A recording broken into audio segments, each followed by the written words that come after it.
Dito guys, sumbong ng sumbong sa akin tong si Angela. Kinakawawa daw siya ng Melissa. Kaya sabi ko, umalis ka na nga dito, puro ka perwisyo. Sinasamahan nyo pa kasi ako kayang-kaya ko naman to. Tignan nyo, kakakita pa lang sa akin, panay na ang takbo. Imbis na umuwi na lang siya, nakipagpalagan pa. Pikit tuloy ang kanyang mga mata. Simula nun, kada masusulyapan ko siya sa mapa, hindi na ako nagdadalawang isip para pumunta. Kasalanan to ni Angela, masyadong sumbongera. Kaya hanggang huli talagang aking kinawawa. Damay-damay na to, pati iba niyang mga kasama. Sa katunayan nga niyan, nanlambot sa akin si Alpha. Hindi pa nga ako nakontento guys, inabangan ko silang lahat dito sa botline. Ang gusto ko sanang mangyari, uubusin ko sila ng mag-isa ko. Ang kaso, itong mga kakampi ko, nagsunuran bigla dito. Ito pa naman yung pinaka-ayoko, yung nakikisali sa maganda kong plano. Kaya nang mag-umpisa na yung bakbakan, naisip ko, wag ko kaya silang tulungan. Nang maramdaman kong dumarami na yung mga kalaban, ayun, akin silang iniwan. Sama kayo ng sama sa akin ha, wag niyo akong sisisihin kapag naubos kayo diyang 5. Ang mali ko nga lang guys, dito pa ako dumaan, naalala ko yung chip pala mabilis sa takbuhan. Para hindi niya ako maabutan, si Zaz ay aking hinarangan. Paalam Zaz, wala nang lunas para ikay makaligtas. Pinanood ko lang siya habang unti-unting nabubura. Nang maubos na lahat ng aking mga kakampi, eto na yung pagkakataon para ako naman ang dumiskarte. Hahabulin nyo pa ako ha, eto na, papalag naman eh. Pero isa-isa lang ha, kalma, lahat kayo ay mawawala. Uy, parang nangingiliti itong si Alpha, pa-vengeance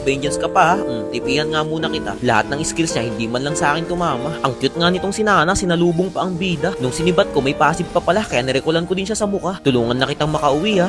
Baka chick yan. 4 sa kanila ang may kinalagyan. Matapos nun, di nila napansin na maganda ang aking pwestuhan. Nakita ko na naman si Nana, kaya napaulti ako upang siya ay aking malapitan. Grabe, halos haluin ko lahat ng kanyang ulti. Buti nakapag-pre-kill agad ako sa Gedli. Inantay ko pa nga para lang asarin. Pag sibat ko, sabay takbo na rin. Nag-grill lang ako ng minion, parang nothing happen. Di na nila ako hinabol kasi alam na nila ang mangyayari sa kanila. Yung blue blob ay akin na lang kinuha. Pero may kapalit pala tong peligro, hindi matanggap ng Melissa kaya ipinagiganti niya ito. Pasalamat siya, naglag ako. Nakita nyo, bigla akong huminto-hinto. Sayang, wala rin kasing mapa tong ling na to. Sobrang pasans niya pa wala man lang nakuwang bleeds. Diyos mio, dapat ako na lang yung nagkore no. Pagkabuhay ko nga guys, nakita ko naglo-lord na sila. Subalit hindi muna ako nagpakita. Ang ginawa ko, inikutan ko sila. Habang sila ay abalang-abala, ako naman naglalakad patungo sa kanila. Hindi nila masyadong napansin na nandito na ako. Kaya nang mapindot ni Melissa yung winchalant niya, huli na. Pinaubaya ko na kay Angela. Sayang kung hindi kinais, maniac sana. Kasi as you can see, nilagunos ko silang lahat dito. Parang ang naging laban, 5 versus 2. Ito yung pang triple kill, itong Alpha. Tingnan nyo, hindi man lang umi-skill. Anong ginagawa niya? Takbo chip hanggat may lupa. Magkakaroon ako ng pre-kill, malapit na. Ngunit hindi ko nagagamitin. Mas maganda kasing tingnan kung unti-unti ka naming pipitasin. Ano kayang mensahe nito bago tuluyang maglaho? Kaso hindi na umabot, magdidiwang na kami habang sila ay malungkot. Rumerecall din yung sano, akala mo talaga may ambag eh. Hindi naman siya kailangan kahit sa kalaban pa siya kumampi. Pinagkikrill na agad namin tong Lord guys, baka kasi umabot pa sila. Tinan nyo naman, 10 segundo sila ay buhay na. Sa bagay, kahit naman kumpleto silang 5, hindi pa rin uubra. Maswerte nga sila kasi umabot pa ng 14 minutes eh. Yung iba kong game, 10 minutes lang tapos na. Pinag-tower lock ko na sila dito habang yung mga kalaban ay sinalubong ko. Kita nyo, wala talaga silang palag kahit nasa loob na ng base. Tinapos ko na para hindi kayo masyado sa akin ma-amaze. Kung gusto ninyo ako labanan ng 1v1, i-chat nyo lang ako pero siguraduhin yung kayo ay praktisado. Hindi lang ilang araw, dapat isang linggo.